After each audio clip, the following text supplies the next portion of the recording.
Ei, gente, eu acho que uma das grandes coisas que nós gestores aprendemos durante essa pandemia é que a gente precisa cada vez mais investir no desenvolvimento das pessoas que trabalham pra gente. E como que a gente consegue fazer isso estando longe ou mesmo perto dessas pessoas? E isso não é uma tarefa às vezes muito fácil. Só que a gente tem ferramentas que ajudam para que esse processo aconteça de forma mais efetiva. E uma das ferramentas que a gente usa muito é o PDI, que é o Plano de Desenvolvimento Individual. Então, ele é uma ferramenta que você vai usar de forma singular para cada liderado seu, para cada pessoa dentro da sua empresa. E aí, eu queria falar um pouco de como que ele é construído, as etapas para ele ser construído. Depois eu vou mostrar um pouquinho um modelo que a gente tem e vou deixar o modelo aqui para quem quiser baixar.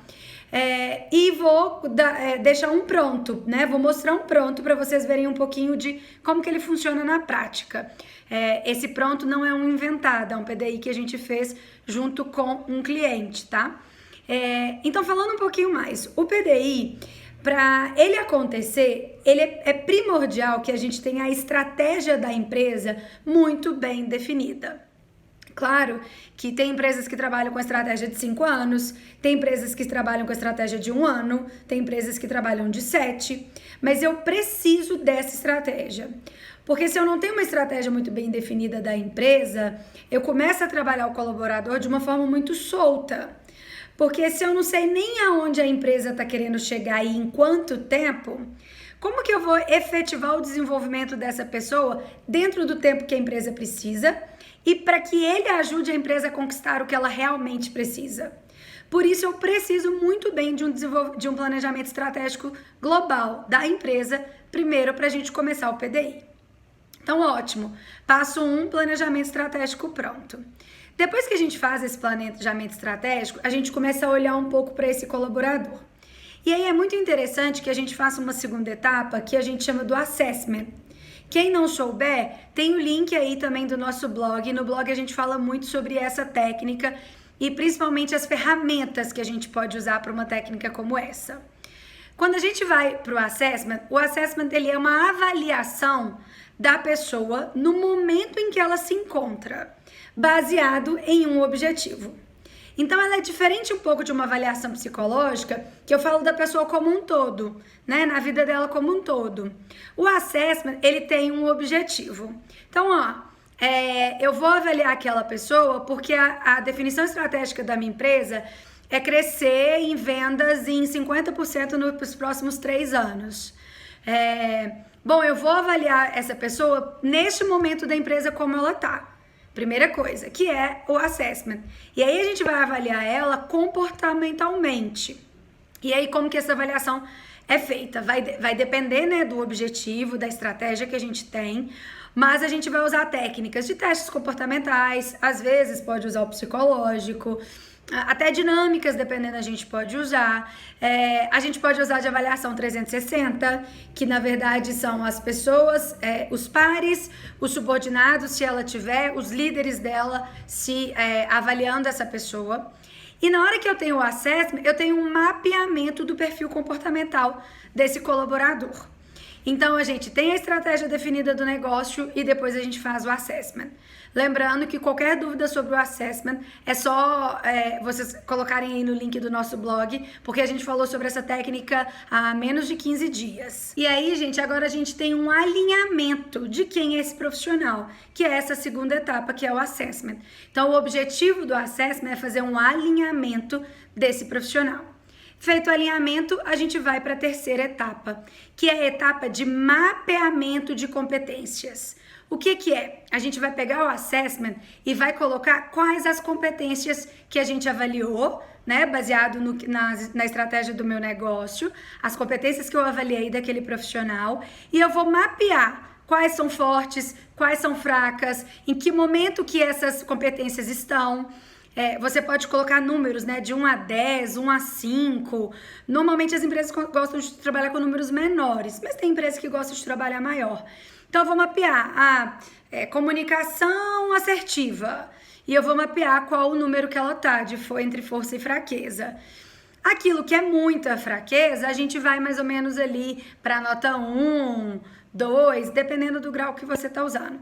Então, essa terceira etapa é o mapeamento das forças e fraquezas desse profissional, né? Das forças e fraquezas de habilidades desse profissional, tá? Mapeado essa força e essas fraquezas, agora a gente vai fazer o planejamento estratégico para essa pessoa. Ou seja, o que eu preciso que ela desenvolva, em quanto tempo, para que ela possa alcançar exatamente o que eu preciso que ela alcance. E aí a gente vai colocar prazo, vai colocar tudo. Depois desse alinhamento estratégico, né, da definição do planejamento estratégico de trabalho dela, a gente vai para a próxima etapa, que é o acompanhamento. E aí a gente vai acompanhar enquanto líder, o RH, a liderança, o tempo todo.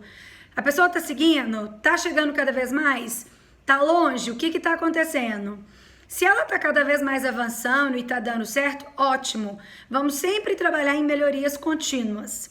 Mas se não está dando certo, a gente tem que parar com a roda andando, né? Vamos dizer assim, parar e entender por que aquela competência não está se desenvolvendo da forma que a gente queria e talvez mudar a estratégia que a gente estava usando. Muitas vezes, para rodar o PDI, a gente gosta de usar muito o PDCA, que é uma ferramenta que a gente usa para gestão, né, como a gestão de tarefas, mas você pode usar o que você quiser. Mas o PDCA ajuda muito, porque ele te ajuda a fazer esse planejamento, a entender como que a gente vai fazer aquilo ali, né, como que o colaborador vai chegar onde a gente precisa que ele chegue. Depois a gente vai para a execução e vai para essa checagem. Chequei, tá indo bem? Só continuo melhorando. Chequei, não tá indo bem? Mudo o meu processo.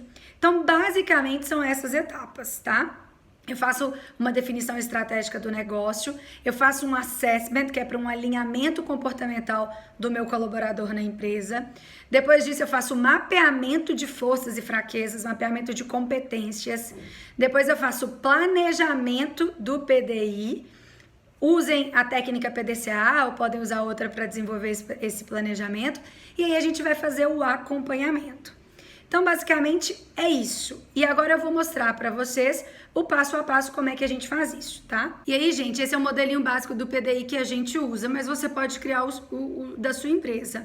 Então, o que vem primeiro? Sempre vem a competência a ser desenvolvida. Todas as competências têm que ser desenvolvidas sempre, gente. Essa é a verdade. Então, mesmo aquilo que a pessoa já é muito boa, ela tem que melhorar sempre. Então, você vai colocar qual a competência que tem que ser desenvolvida. Depois, vão ser as ações que a pessoa vai fazer para desenvolver essa competência. Então, pode ser um curso técnico, pode ser, eu vou começar a aprender a falar não. As ações mesmo, as atitudes, as ações que ela vai ter, que ela vai buscar para que isso aconteça. Depois, a gente fala um pouco dos desafios esperados. Ou seja, daquilo que a gente vai ter dificuldade. Quais os desafios que nós vamos enfrentar para concluir, para desenvolver essa competência? Isso ajuda muito porque quando esses desafios aparecem, esses obstáculos aparecem, a pessoa está um pouco pronta. Ela sabe um pouco mais que isso iria acontecer, ela já preparou em o que ela vai fazer se esses obstáculos aparecerem. Então, deixa as pessoas sempre mais prontas para aquilo que pode acontecer. Data de início e data de fim é quando ela vai começar a desenvolver essa competência e quando vocês querem que ela finalize. Negocie-se muito bem, gente. Cuidado para não colocar 10 competências e querer que em 6 meses as 10 se desenvolva 100%. Coloca quando, em quanto tempo. Você pode colocar, por exemplo, essa competência eu quero que você desenvolva em 3 meses, mas hoje você está no 2, na pontuação 2, e eu quero que você vá para a pontuação 5 em 3 meses. Mas a pontuação 9 eu quero daqui a 1 ano. Então é legal, às vezes, você colocar a pontuação para fazer isso. Depois disso da competência, a gente vai para os resultados esperados. O que é? O que vai acontecer para a gente saber que realmente a pessoa está com essa competência desenvolvida da forma que eu quero, naquele momento. Então é isso, tá? Quais as ações ou o que vai acontecer, se vai ser em formato de número, de entrega. Como que a gente vai saber que isso aconteceu? Isso é para você, enquanto gestor, e para a pessoa, para ela se motivar e entender que ela chegou aonde realmente precisava. E o último é para entender como que está esse processo. Porque no mesmo PDI você pode colocar assim, ó, essa competência eu preciso que você comece a desenvolvê-la agora, essa habilidade ou competência. Essa aqui eu preciso que você comece ela daqui 3 meses, porque é um projeto novo e daqui 3 meses a gente precisa que você faça ele. Então também pode ser assim. Então, isso é um básico. Para cada cliente, eu desenvolvo um, porque vai depender da estratégia do cliente e da necessidade de desenvolvimento da pessoa. Mas esse é um básico que eu acho que já ajuda bastante para começar. Bom, gente, então a gente fez, né? Expliquei o passo a passo, falei, mostrei para vocês aí um modelo e eu vou falar um pouquinho de um bem básico que a gente fez para vocês entenderem.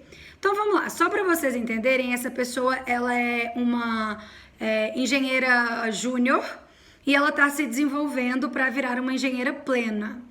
Ela precisa, pelo momento que a empresa está passando, eles optaram para que ela seja desenvolvida para o pleno e para isso a gente mapeou o assessment dela e a gente definiu o PDI dela baseado no que ela precisa para chegar no pleno. Então, ó, vou mostrar 2 coisas que a gente desenvolveu aqui com ela. A parte de desenvolvimento de competência na área da qualidade, tá? Que ela precisa. Então, vamos lá. Como desenvolver? Quais são as ações que ela vai tomar para desenvolver? Ao acompanhar o planejamento semanal, verificar como está a qualidade do serviço executado e reportar ao setor da qualidade possíveis problemas. Essa é uma das ações. A outra ação é não insistir em empreiteiros que não atendam a qualidade exigida pela empresa. Data de início, data de fim. Eu coloquei uma data aqui, 2015. Isso é recente, mas eu coloquei pra gente também, né, pra gente mudar, não falar exatamente da empresa. Quais os grandes desafios, né, que essa pessoa vai ter? A ausência de mão de obra qualificada. Ela tá no momento que ela vai ter esse desafio, tanto interno quanto do externo.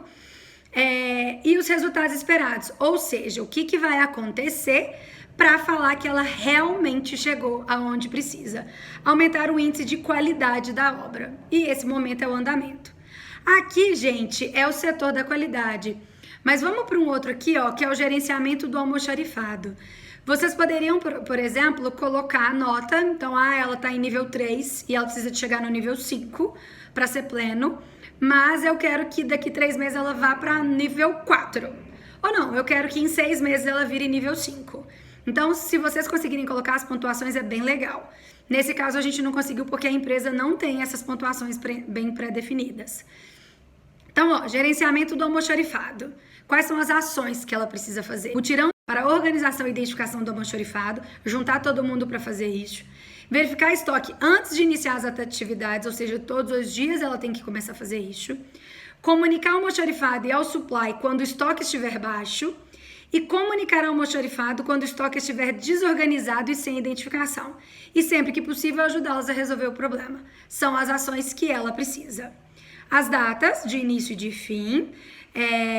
Vocês estão vendo que, por exemplo, o mutirão, o mesmo dia que ela vai iniciar é o dia que ela vai terminar, porque ela precisa fazer isso, tá? E aí, vamos lá, os desafios esperados. Ajustar o quantitativo do estoque, sua organização. O estoque está muito desordenado e é um estoque muito grande, então ela precisa.